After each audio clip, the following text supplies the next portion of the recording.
زندگی یہ نہیں ہے کسی کے لیے، زندگی ہے نبی کی، نبی کے لیے۔ معزز حضرات، سامعین محترم، السلام علیکم ورحمۃ اللہ وبرکاتہ۔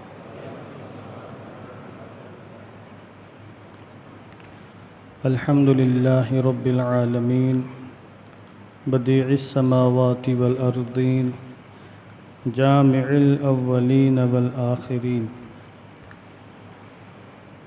والصلاة والسلام على سید الانبیاء والمرسلین، وعلى آلہ الطیبین الطاہرین واصحابہ المطہرین، ومن اتبعهم بإحسان إلى يوم الدین۔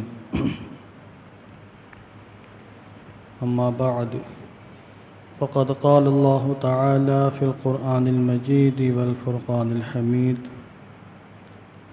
ان اکرمکم عند اللہ اتقاکم۔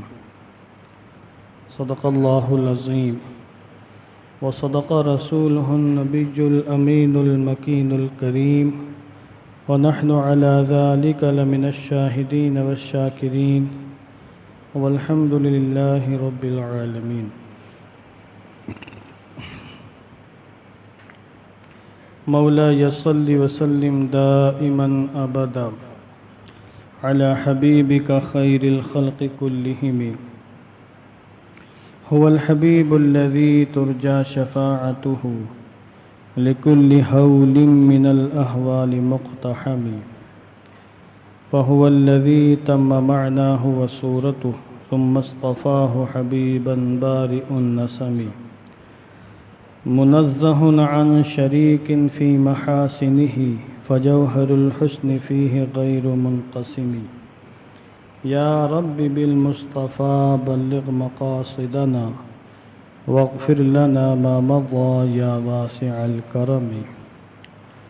آئیے دل لگا کر اپنی اور ساری کائنات کے مرکز عقیدت حضور رحمت عالم، جان عالم، فخر بنی آدم، سید الانبیاء والمرسلین، رحمت للعالمین، ارواحنا فداہ جناب محمد الرسول اللہ صلی اللہ تبارک و تعالی علیہ وسلم کی مقدس بارگاہ میں درود و سلام کا ہدیہ محبت پیش فرما لیں۔ اللہم صلی علی سیدنا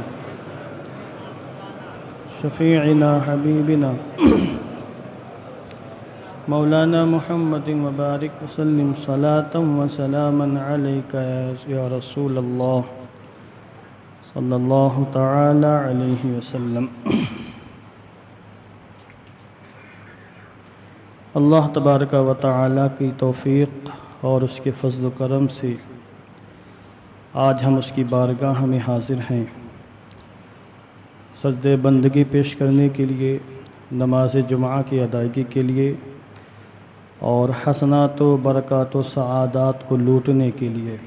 دعا کرتا ہوں کہ اللہ عز و جل ہم سب کی حاضری قبول فرمائے اور ہمیں بے شمار برکتیں عطا فرمائے۔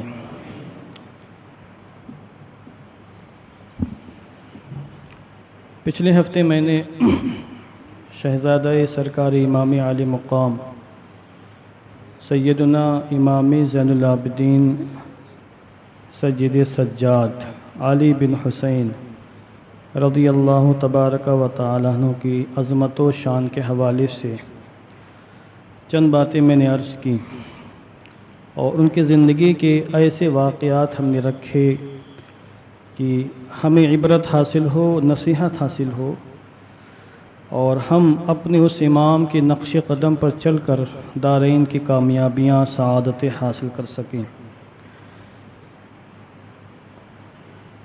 ایک انسان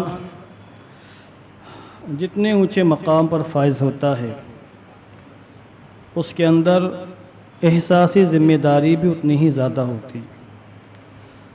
اگر کوئی شخص کسی منصب پر فائز ہے اور اس کے اندر اپنی ذمہ داری کا احساس نہیں ہے، تو وہ انسان بے غیرت ہے، بے ضمیر ہے۔ اس پر یہ واجب ہے کہ وہ اپنے منصب کو چھوڑے۔ احساس ذمہ داری، اپنی ذمہ داری کا احساس کرنا، یہ انتہائی ضروری ہے۔ انسان ہونے کی حیثیت سے، ایک مومن ہونے کی حیثیت سے، سیاسی لیڈر ہونے کی حیثیت سے، کسی گاؤں کا چودھری ہونے کی حیثیت سے، لیڈر ہونے کی حیثیت سے، عالم ہونے کی حیثیت سے، مفتی یا پیر ہونے کی حیثیت سے، مختلف حیثیتوں سے انسان کی مختلف ذمہ داریاں بنتی ہیں۔ ہر ذمہ داری کے لحاظ سے اس کو اپنی ذمہ داری کا احساس کرنا چاہیے۔ جو انسان ذمہ داری کا احساس نہ کرے پھر وہ بے غیرت ہے، بے ضمیر ہے، وہ حقیقت میں انسان نہیں ہے۔ اور ولایت کے مقام پر انسان جس قدر اونچے مقام پر فائز ہوتا ہے اسی قدر اس کو اپنی ذمہ داری کا احساس ہوتا ہے۔ سرکار امام زین العابدین رضی اللہ تبارک و تعالی عنہ چونکہ اپنے زمانے کے سید العابدین تھے، سید الساجدین تھے، زین العابدین تھے اور غوثیت کبریٰ کے منصب پر آپ فائز تھے، اس لیے آپ کو اپنی ذمہ داریوں کا بہت زیادہ احساس تھا۔ حقوق اللہ کی ادائیگی میں بھی آپ نے بالکل ذرہ برابر کوتاہی نہیں برتی، اور حقوق العباد یعنی بندوں کے حقوق کی ادائیگی میں بھی آپ نے بالکل کوتاہی نہیں برتی۔ مکمل طریقے سے آپ نے اللہ کا حق بھی ادا کیا اور بندوں کا حق بھی ادا کیا۔ میں نے پچھلے ہفتے جیسے کہ عرض کیا تھا آپ کے سامنے کہ آپ راتوں کو بوریاں اپنے پشت پر اٹھا اٹھا کر غریبوں، فقیروں، مسکینوں کے گھروں میں پہنچاتے اور ان کے غلے پانی کا اور گھر میں چولہا جلنے کا باقاعدہ انتظام فرماتے، اور بوریاں اٹھاتے اٹھاتے آپ کی پشت انور پر باقاعدہ سیاہ دھبے بھی پڑ گئے تھے، داغ آ گئے تھے۔ یہ ہے ذمہ داری کا احساس۔ حالانکہ امام زین العابدین نہ خلیفۃ المسلمین تھے، نہ بظاہر کوئی بادشاہ تھے، بس غوثیت کبریٰ کے منصب پر فائز ہونے کی وجہ سے، حضور کے آل ہونے کی حیثیت سے، مومن ہونے کی حیثیت سے، اللہ کا مقرب بندہ ہونے کی حیثیت سے، حضور کا ایک امتی ہونے کی حیثیت سے انہوں نے اپنی ذمہ داری کا احساس کیا اور ذمہ داری کو نبھانے کی مکمل کوشش کی اور کامیاب بھی رہے۔ اس لیے اپنے زمانے میں وہ سب پر فائق رہے، سب پر برتر رہے۔ ایک مرتبہ آپ گھر میں نماز پڑھ رہے تھے، گھر میں آگ لگ گئی، آس پڑوس والے پانی لے کر دوڑے اور انہوں نے پانی کے ذریعے سے آگ پر قابو پایا اور آگ کو بجھائی، مگر امام زین العابدین اس حالت میں سجدے ہی میں پڑے رہے، گویا کہ آپ کو گھر میں آگ لگنے کا کوئی احساس نہیں ہوا۔ آپ مسلسل نماز پڑھتے رہے۔ آپ جس انداز سے، جس کیفیت کے ساتھ رب کی بارگاہ میں حاضر تھے، اس کیفیت میں ذرہ برابر فرق نہیں آیا۔ لوگ حیرت زدہ ہو گئے کہ معاملہ کیا ہے۔ جب آپ نے سلام پھیرا تو لوگوں نے کہا حضور آپ کو پتہ نہیں، دیکھیے آپ کا پورا گھر جل چکا ہے اور گھر میں آگ لگی اور آپ کو اس کا کوئی شعور، کوئی احساس نہیں ہوا۔ تو آپ نے فرمایا میں اللہ کی بارگاہ میں حاضر تھا، کسی دنیا کے بادشاہ کی بارگاہ میں حاضر نہیں تھا، میں اللہ کی بارگاہ میں حاضر تھا۔ تم لوگ یہ دنیاوی آگ بجھا رہے تھے اور میں دوزخ کی اور جہنم کی آگ بجھا رہا تھا، کوشش کر رہا تھا۔ یہ ہوتا ہے اللہ والوں کا مقام، احساس ذمہ داری کہ ہم اللہ کے بندے ہیں، اللہ کی بارگاہ میں ہم کو حاضر دینا ہے اور پھر قیامت کے میدان میں ہم کو اپنی تمام اعمال کا باقاعدہ حساب دینا ہے۔ یہ ہوتا ہے احساس ذمہ داری۔ اور جو لوگ اللہ والے ہوتے ہیں احساس ذمہ داری تو کرتے ہی کرتے ہیں، ساتھ ہی ساتھ وہ اللہ کی رضا کے لیے ناراض ہوتے ہیں، اپنے لیے ناراض نہیں ہوتے ہیں۔ اپنے ذاتی معاملات میں تو معاف کر دیتے ہیں، چشم پوشی کر دیتے ہیں، مگر جہاں بات دین کی آتی ہے، حضور کی امت کی آتی ہے، تو پھر وہ ناراض ہوتے ہیں، غضبناک بھی ہوتے ہیں۔ امام زین العابدین کی بارگاہ میں مصر کے کچھ لوگ آئے، غالباً 4 یا 5 لوگ تھے، اور انہوں نے امام زین العابدین کی بارگاہ میں آ کر حضرت صدیق اکبر، حضرت فاروق اعظم اور حضرت عثمان غنی رضی اللہ تعالی عنہم اجمعین تینوں خلفاء کے بارے میں کچھ تنقید کی اور مذمت کی، ان کے بارے میں کچھ ناشائستہ جملے کہے۔ تو امام زین العابدین نے غضبناک ہو کر ان کو جواب ارشاد فرمایا، اور آپ نے 3 آیات کریمہ پڑھیں۔ ایک آیت کریمہ وہ پڑھی جس میں اللہ رب العزت نے مہاجرین صحابہ کا ذکر فرمایا، اب حضرت ابو بکر صدیق بھی مہاجر ہیں، عمر فاروق اعظم بھی مہاجر، عثمان غنی بھی مہاجر، اور یہ اولین سابقین میں سے ہیں، یعنی دین کی طرف، خیر کی طرف سبقت کرنے والوں میں سے ہیں۔ تو ایک آیت کریمہ آپ نے پڑھی اور آپ نے فرمایا کہ اے تنقید کرنے والوں، بتاؤ تم ان لوگوں میں شامل ہو جن کا ذکر اللہ نے اس آیت کریمہ میں کیا ہے؟ کہا نہیں، یہ تو مہاجرین کے بارے میں ہے۔ امام زین العابدین نے ایک اور آیت کریمہ پڑھی، والذین تبوؤوا الدار والایمان من قبلہم یحبون من ہاجر الیہم ولا یجدون فی صدورہم حاجۃ مما اوتوا ویؤثرون علی انفسہم ولو کان بہم خصاصہ۔ اس آیت کریمہ میں اللہ رب العزت نے انصار کا ذکر فرمایا۔ مدینہ منورہ میں جو حضرات مسلمان ہوئے تھے، اوس و خزرج کے نفوس قدسیہ، انصار جن کو کہا جاتا ہے، اس آیت کریمہ میں اللہ نے ان کی تعریف فرمائی۔ تو امام صاحب نے فرمایا کہ اس آیت کریمہ میں اللہ نے جن لوگوں کی تعریف کی ہے، کیا تم ان میں شامل ہو؟ کہنے لگے نہیں حضور، ہم ان میں بھی شامل نہیں ہیں۔ پھر آپ نے ایک آیت کریمہ اور پڑھی، والذین جاؤوا من بعدہم یقولون ربنا اغفر لنا ولاخواننا الذین سبقونا بالایمان ولا تجعل فی قلوبنا غلا للذین آمنوا۔ اس طرح کی آیت کریمہ پڑھی آپ نے، جس میں اللہ نے مومنوں کا ذکر فرمایا، اپنے نیک بندوں کی تعریف فرمائی۔ امام صاحب نے فرمایا دو آیت کریمہ، ایک مہاجرین کے بارے میں، ایک انصار کے بارے میں، تم لوگوں نے خود کہا کہ ہم ان میں شامل نہیں ہیں، نہ مہاجرین میں شامل ہیں نہ انصار میں شامل ہیں۔ اب اس آیت کریمہ میں اللہ رب العزت نے مومنوں کا ذکر فرمایا، اور میں گواہی دیتا ہوں کہ تم لوگ ان مومنین میں بھی شامل نہیں ہو جن کا ذکر اللہ نے قرآن مقدس کے اندر فرمایا ہے۔ تم لوگ یہاں سے نکل جاؤ، تم لوگ بدبخت قوم ہو، اللہ تم سب کو ہلاک فرما دے۔ یہ آپ نے غضبناک ہو کر سخت ترین جملے زبان سے کیوں ارشاد فرمائے؟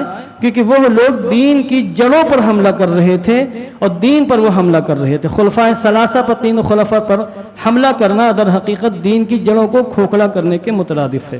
درود پاک پڑھیں، اللہم صلی علی۔ کیا بھائی، کیا باتیں ہیں؟ یہ سارے کام پہلے کر لیا کر کے آپ بیچ میں ڈسٹرب کر رہے ہیں آپ۔ پھر دوسری پڑھی، اللہم صلی علی سیدنا شفیعنا حبیبنا مولانا محمد وبارک وسلم صلاۃ و سلام علیک یا رسول اللہ۔ تو اپنے معاملے میں ناراض نہیں ہوتے، ہمارا کام ہم الٹا کر رہے ہیں، اپنے معاملے میں ناراض ہوتے ہیں۔ دین کی کوئی بات آ جائے، مذہب کی بات آ جائے، دین پر حملے ہوں، کیچڑ اچھالا جائے، اسلامی قانون کو مٹانے کی کوشش کی جائے، اور مسلمانوں کو نماز پڑھنے سے روکا جائے جہاں نماز پڑھنے کی پہلے اجازت تھی، تو پھر ہماری غیرت بیدار نہیں ہوتی، ہم سوتے رہتے ہیں، خواب غفلت میں رہتے ہیں، اور لگتا کہ کچھ ہوا ہی نہیں جیسے۔ ملک کے حالات موجود آپ کی نظروں کے سامنے، میں اشاروں میں بات کر رہا ہوں، آپ سمجھنے کی کوشش کریں۔ مگر ہمارا اپنا ذاتی معاملہ آ جائے تو پھر ہم کتنے برہم ہو جاتے ہیں، پھر ہم سے زیادہ کوئی غضبناک نہیں ہوتا، اور پھر ہمارا غصہ جلدی ٹھنڈا بھی نہیں ہوتا ہے۔ ذاتی معاملات میں، پراپرٹی کا معاملہ آ جائے، ہمیں کچھ برا بھلا کوئی کہہ دے، کوئی گالی دے دے، مذمت کر دے، تنقید کر دے، تو پھر ہم آپے سے باہر ہو جاتے ہیں، اور دین کی عزت پامال ہوتی رہے، دین پہ حملے ہوتے رہیں، امت محمدیہ کو پریشان کرنے کی کوشش کی جاتی رہے، اور ہم بیدار نہیں ہوتے ہیں۔ سوچے اس طرح کے مسلمان کس قدر بے غیرت ہیں، کس قدر بے ضمیر ہیں، جن کے ایسے حال، ان کو احساس ذمہ داری نہیں ہے۔ حضرت عمر فاروق اعظم تو یہاں تک فرماتے تھے کہ اگر دریائے دجلہ کے کنارے کا کتا پیاسا مر جائے تو اس کا ذمہ دار عمر ہے، کیونکہ میری حکومت ہے، میری خلافت ہے۔ آج کے حکمرانوں کو انسانیت کا قتل کر دیا جائے، لوگوں کو ذبح کر دیا جائے، کوئی احساس ذمہ داری نہیں، وہ انسان کہے جانے کے حقدار نہیں ہیں۔ آج کے موجودہ حکمران، دنیا کے تمام حکمرانوں کی باتیں کر رہا ہوں، سب عیاشی کی زندگی گزار رہے ہیں، اقتدار کے نشے میں چور ہیں، اور مزے لے رہے ہیں زندگی کے۔ ان کو نہیں پتا کہ ان کی رعایا کے ساتھ، ان کی پبلک کے ساتھ کس طرح کے حالات درپیش ہیں۔ ان کے گورنر، ان کے عمال، ان کے عمرہ اور ان کے مقرر کیے ہوئے ذمہ دار لوگ کس طریقے سے ان کے ماتحتوں کے ساتھ ناروا سلوک کر رہے ہیں، ظلم و زیادتی کا معاملہ کر رہے ہیں، ان کو نہیں معلوم ہے۔ ان میں سے کوئی بھی شخص اس لائق نہیں کہ اس کو انسان تک کہا جائے، سب کے ضمیر مر چکے ہیں، سب بے ضمیر، اور ہم بھی اس میں برابر کے جرم میں شریک ہیں۔ اس کی میں موٹی سی مثال دیتا ہوں، پہلے آپ ایک واقعہ سنیے امام زین العابدین کا، کہ ذاتی معاملات میں درگزر اور دینی معاملات میں ناراضگی کا احساس، یہ ہوتا ہے احساس ذمہ داری۔ اگر ہر بندہ مومن اپنے آپ کو اس میں ڈھال لے کہ ہم اپنے آپسی معاملات میں، ذاتی معاملات میں درگزر سے کام لیں گے، جس کا جو حق ہے اس کا وہ حق دیں گے، مگر جہاں پر ہمارے مذہب کی دین کی بات آئے گی تو پھر ہم اپنی طاقت اور قوت کے اعتبار سے جہاں تک ہو سکے گا اپنے دین کا دفاع کریں گے، دین کی حفاظت کریں گے، اور اپنی مخالفین کو جہاں تک ہو سکے گا یہاں کے قانون کے دائرے میں رہ کر اس کو ہم جواب دینے کی پوری کوشش کریں گے۔ حضرت امام زین العابدین کی بارگاہ میں ایک کم نصیب انسان آیا، کوئی بات ہوئی، کچھ گفتگو، امام زین العابدین کے ماننے والے بھی موجود تھے وہاں پر، سب کے سامنے اس نے امام صاحب کی مذمت کی اور کہا اے علی آپ کے اندر یہ عیب موجود ہیں۔ بہت بڑی ہمت کی بات ہے، برداشت کر لینا۔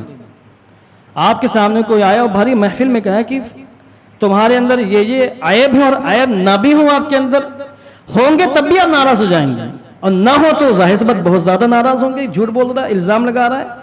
امام صاحب جن کی حیثیت پورے عالم اسلام میں مسلم تھی، دور دراز سے لوگ آپ کے قدموں کو چومنے تشریف لاتے تھے، چہرہ دیکھنے تشریف لاتے تھے، اور اپنے زمانے میں ان سے زیادہ نہ کوئی متقی تھا پوری دنیا میں، نہ کوئی عابد و زاہد تھا امام زین العابدین کے زمانے میں۔ تو اب اس نے آ کے کہا کہ اے علی ابن حسین تمہارے اندر تو یہ عیب موجود ہیں۔ امام صاحب سر جھکا کر بیٹھے رہے، کوئی جواب نہیں دیا۔ جب وہ بول چکا تو آپ نے فرمایا اے میرے بھائی، تم نے میرے اندر جن عیبوں کو بتایا ہے، اگر واقعی میں یہ عیب میرے اندر ہے تو اللہ مجھے معاف فرما دے، اور اگر یہ عیب میرے اندر نہیں ہے تو یہ تمہارا الزام ہے، اللہ تم کو معاف فرما دے۔ اس نرم اور محبت بھرے لب و لہجے میں آپ نے کہا کہ اس کا دل پگھل گیا، اور آگے بڑھ کر اس نے امام زین العابدین کی پیشانی کو بوسہ دیا اور کہا خدا کی قسم آپ شہزادے رسول ہیں، آپ کے اندر کوئی عیب نہیں، عیب تو میرے اندر ہے کہ میں آپ کے اندر عیب تلاش کر رہا ہوں، آپ دعا فرمائیں اللہ مجھے معاف فرما دے۔ آپ نے فرمایا جاؤ اللہ نے تم کو معاف کر دیا۔ آپ وضو فرما رہے تھے، آپ کی باندی پانی ڈال رہی تھی، لوہا کا غالباً کوئی بہت بڑا لوٹا تھا، وہ گر گیا امام زین العابدین کے چہرے پر، اور آپ کا چہرہ تھوڑا سا زخمی ہو گیا۔ قرآن مقدس کی ایک آیت کریمہ ہے الذین ينفقون فی السراء والضراء والکاظمین الغیظ والعافین عن الناس واللہ یحب المحسنین۔ اس میں اللہ نے اپنے نیک بندوں کا ذکر فرمایا اور نیک بندوں کی خوبیاں بیان کی کہ میرے نیک بندے وہ ہیں جو خوشی کے وقت بھی خرچ کرتے ہیں خدا کی راہ میں، اور جب ان کو پریشانیاں آتی تب بھی وہ خرچ کرتے ہیں راہ خدا میں، اور جب غصہ آتا ہے غصے کو پی جاتے ہیں اور لوگوں کو معاف کر دیتے ہیں، اور اللہ احسان کرنے والوں کو، بھلائی کرنے والوں کو پسند فرماتا ہے، ان سے محبت فرماتا ہے۔ یہ آیت کریمہ تھی۔ تو امام زین العابدین نے بتقاضۂ بشیر ناراض ہو کر اس کو دیکھا تو اس کی زبان سے فوراً یہی آیت کریمہ جاری ہو گئی، اس باندی کی ڈر گئی کہ میرے آقا ہیں اور ان کا چہرہ زخمی ہو گیا، اور اس نے کہا والکاظمین الغیظ۔ امام زین العابدین نے کہا قد قظمت غیظی، ٹھیک ہے میں نے اپنا غصہ پی لیا۔ اس کے بعد اس نے کہا والعافین عن الناس، اللہ کے نیک بندے وہ ہیں جو لوگوں کو معاف کر دیتے ہیں۔ تو فرمایا قد عفا اللہ عنک، جا میں نے بھی معاف کیا اللہ نے بھی تجھے معاف کر دیا۔ اس کے بعد اس نے کہا واللہ یحب المحسنین، اللہ محسنین کو، احسان کرنے والوں کو، اچھا سلوک کرنے والوں کو محبوب رکھتا ہے، پسند فرماتا ہے۔ تو آپ نے فرمایا اذهبی فانت حرہ، جاؤ تم آزاد ہو، اور آج سے تم کو میں نے غلامی کی زنجیر سے آزاد فرما دیا۔ یہ آپ نے اپنا مزاج پیش کیا لوگوں کے سامنے۔ ذاتی معاملات میں کوئی ناراضگی نہیں، مذہبی اور دینی معاملات میں ناراضگی، یہ شریعت نے ہم کو مزاج دیا ہے۔ اب آپ دیکھیں اپنے اوپر ہم اس کو سیٹ کرتے ہیں، ہمارا وہی معاملہ کہ ذاتی معاملات میں ہم ناراض ہوتے ہیں، مذہبی معاملات میں حضور کی امت محمدیہ کے جو معاملات ہوتے ہیں ان میں ہم بالکل آواز تک منہ سے نکالنا گوارا نہیں کرتے۔ ابھی دیکھیں بلقیس بانو کا کیس سامنے آیا، مجرمین جنہوں نے جرم کیا تھا، عصمت دری کی تھی۔ اب میں وہ جملے نہیں بولنا چاہتا یہاں پر، ہر شخص کی عزت و آبرو ہے، میں نے ایک نام لے لیا، اب نام نہیں لوں گا اس خاتون کا۔ اس خاتون کے ساتھ جو درندگی کی گئی پوری دنیا نے دیکھا پڑھا، ان کے خلاف قانونی کارروائی بھی ہوئی، جیل میں ڈالا گیا، یہ ہوا کہ بھائی ان کو عمر قید کی سزا ملے گی، رہا نہیں کیا جائے گا۔ اس کے سامنے 3 سال کے بچے کو پتھر پر پٹخ کر مار دیا گیا، 11 لوگوں نے اجتماعی شکل میں اس کے ساتھ درندگی کی اور حیوانیت کا ننگا ناچ وہاں ہوا۔ اس کے بعد ان مجرموں کو تقریباً 11 لوگوں کو سزا دی گئی اور پھر ان کو چھوڑ دیا گیا۔ ابھی چند دن پہلے ان کو باقاعدہ باعزت بری کر دیا گیا، سوشل میڈیا پر ان کے باقاعدہ ویڈیو بھی وائرل ہوئی ہے، ان کی فوٹو بھی وائرل ہوئی ہے۔ اب آپ دیکھیں ہماری قوم کے، ہمیں ان سے کوئی شکایت نہیں، ان لیڈیز اینکروں سے جو چیخ چیخ کر عورتوں کے حقوق کی باتیں کرتی ہیں، ہمیں ان سے کوئی شکایت نہیں، وہ ہماری ہے ہی نہیں، تو دشمن ہمارے ہیں۔ اور ہمیں ان تنظیموں سے بھی کوئی شکایت نہیں ہے جو عورتوں کی عزت و آبرو کی باتیں کرتی ہیں، جن کے سربراہ لوگ، جن کا مقصد ہی آرگنائزیشن بنانے کی یہ ہے کہ عورتوں پر جہاں بھی ظلم ہوگا ہم ان کو انصاف دلائیں گے، ان سے ہم کو کوئی شکایت نہیں، چونکہ وہ ہمارے نہیں ہیں، ان کا ایک مخصوص مطمع نظر ہے، مخصوص ان کا مقصد ہے۔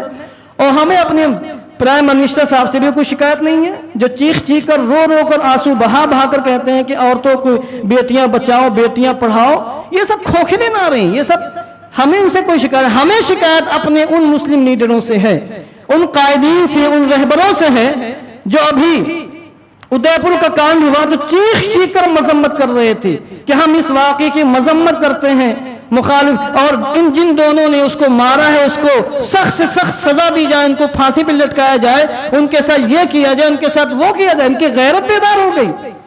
ایک شخص کو مارا گیا ظالمانہ طریقے سے، ٹھیک ہے ہم اس کو صحیح نہیں مانتے، ظالمانہ طریقے سے ایک شخص کو مار دیا گیا، دو لوگوں نے مارا، مارنے والے مسلمان تھے۔ اب ان دونوں کی سخت ترین مذمت کی، سب کی حلق میں طاقت آ گئی، سب کی زبان میں بولنے کی طاقت آ گئی، خوب خوب مذمتیں کی گئیں، اور میڈیا نے بھی خوب اس کو اچھالا، اور کوئی بعید نہیں ہے کہ ان لوگوں کے مطالبے کی روشنی میں ان دونوں کو پھانسی دے دی جائے، ہو سکتا ہے کیونکہ اتنے زیادہ مطالبے مسلمانوں نے کر دیے، مگر یہ اتنا بڑا میٹر ہو گیا کہ اس خاتون کے درندوں کو، حیوانوں کو، مجرموں کو چھوڑ دیا گیا۔ اب چند لوگوں کو چھوڑ کر کسی کے منہ سے زبان نہیں نکل رہی، کسی کے منہ سے کوئی آواز نہیں نکل رہی کہ اس کی مذمت کی جائے اور باقاعدہ حکومت سے مطالبہ کیا جائے کہ یہ معافی کے حقدار نہیں ہے، یہ پھانسی کے حقدار، ان کو جیل میں ڈالا جائے۔ ہم حکومت کے اور ججوں کے اس فیصلے کی مذمت کرتے ہیں، ان کو چھوڑا نہ جائے۔ کہاں ہے یہ سمجھداری کی مخالفت کرنے والے اور عورتوں کی عزت کی باتیں کرنے والے؟ سب مر چکے ہیں۔ بات وہی ہے کہ بس کسی کے لیے دین اور حضور کی امت کی اہمیت نہیں، اہمیت اپنی ذات کی ہے۔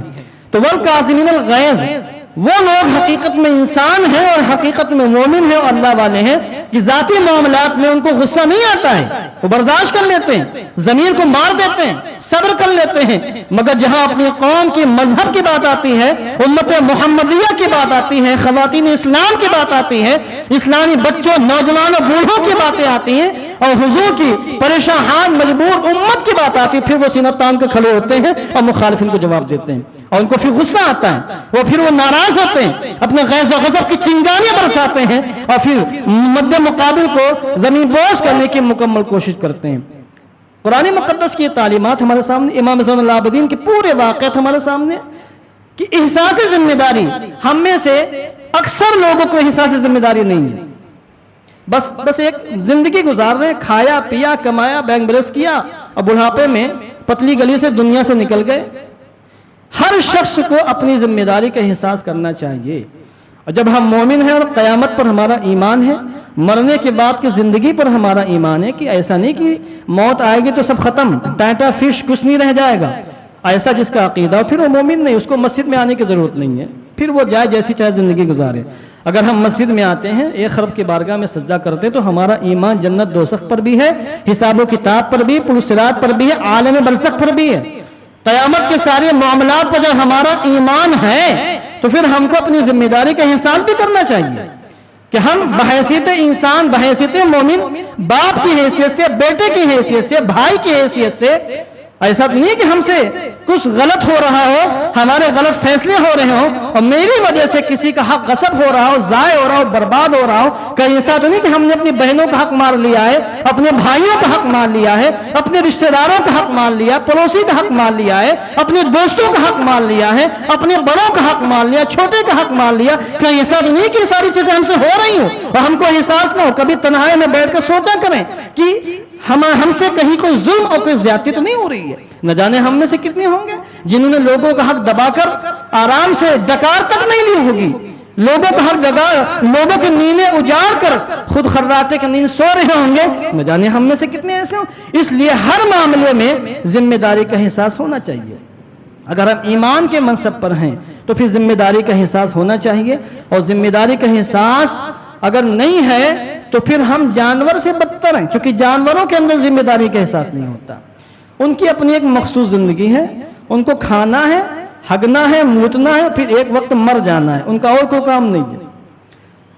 اگر کسی انسان کے اندر ذمہ داری کا احساس نہیں ہے تو پھر وہ جانور سے بدتر ہے، انسان کی شکل میں وہ جانور ہے. اس کو اپنے گرباں میں جھانکنا چاہیے کہ ہم انسان ہونے کی حیثیت سے، مومن ہونے کی حیثیت سے ہمارے پر مختلف قسم کی ذمہ داریاں عائد ہوتی ہیں. درود پاک پڑھنے. اللہم صلی علی سیدنا شفیعنا حبیبنا مولانا محمد وبارک وسلم صلاۃ و سلام علیک. تو اس قسم کے جو کیسز ہو رہے ہیں ہمارے ملک ہندوستان میں اور ہمارے خلاف مسلسل فضا بنائی جا رہی ہے. دشمن ہمارا مضبوط اسی لیے کہ ہم نے سوچ لیا کہ یہ سب ہمارے لیے نہیں ہو رہا، کسی اور کے لیے ہو رہا ہے. ہر شخص اپنی زندگی میں مگن ہے، مست ہے. ٹھیلا لگانے والے ٹھیلا لگانے میں مست ہیں، دکان کھولنے والے صبح آئے، شٹر اٹھایا، شام کو شٹر بند کیا، گھر رات میں کھانا کھا کے سو گئے. ہر شخص سمجھے کہ یہ سارے جو معاملات ہو رہے ہیں یہ ہمارے خلاف ہو رہے ہیں، اور آگے چل کے اگر ہم نے اپنی توانائی صرف نہیں کی اور اپنی طاقت و قوت کے لحاظ سے ان معاملات کے خلاف آواز نہیں اٹھائی تو آگے چل کے ہماری نسلوں کا یہاں ہندوستان میں جینا دوبھر ہو جائے گا. یہ جینے نہیں دیں گے. ابھی پرسوں ٹائم آف انڈیا میں بھی اور اس کا تراشا سہارا اخبار میں بھی لوگوں نے بھیجا ہمارے پاس کی باقاعدہ ہندو راشٹر بنانے کا اعلان ہو گیا یا ہونے والا ہے. اور پھر اس کے بعد جو ہے اس میں یہ بھی ہوا کہ مسلمانوں کو ووٹ دینے کا حق نہیں رہے گا، باقی سارے حقوق ملیں گے، ووٹ دینے کا حق نہیں رہے گا. یعنی یہاں کی حکومت میں مسلمانوں کی کوئی نمائندگی نہیں ہوگی. ابھی جو چند ہمارے لیڈران پارلیمنٹ کے اندر پہنچ جاتے ہیں اور پھر آوازیں باقاعدہ بلند کرتے ہیں جب مسلمانوں کے خلاف کوئی معاملہ ہوتا ہے، اور جب مسلمانوں کو سرے سے ووٹ دینے کی اجازت ہی نہیں ہوگی تو پھر ہمارے نمائندے بھی نہیں ہوں گے، وہ جو چاہیں گے کریں گے ہمارے خلاف، کوئی وہاں بولنے والا نہیں ہوگا. اس کے خلاف بھی کسی کانوں پر جو نہیں دیں گی، گویا کہ کچھ ہو ہی نہیں رہا، سب اپنی دنیا میں مست ہیں. ہم لوگ صرف پیغام دے سکتے ہیں، آپ کو بیدار کر سکتے ہیں، آئینہ دکھا سکتے ہیں، بتا سکتے ہیں، اور یہ ہماری ذمہ داری ہے. اس سے زیادہ ہماری ذمہ داری کوئی نہیں بنتی ہے. باقی آپ کی اپنی ذمہ داری ہے. ہاں یہ ہے کہ ہم شانہ سے شانہ ملا کر آپ کا تعاون کر سکتے ہیں، آپ کا ساتھ دے سکتے ہیں. اللہ عز و جل ہم سب کو اپنی ملت کے لیے، اپنی قوم کے لیے، حضور کی امت کے لیے، بے کسوں بے سہاروں کے لیے اٹھ نیکی اور ان کا سہارا بننے کی توفیق عطا فرمائے. کیا میٹر آتا تھا؟ اعلان یہاں کہاں ہوتے ہیں؟ سورہ فاتحہ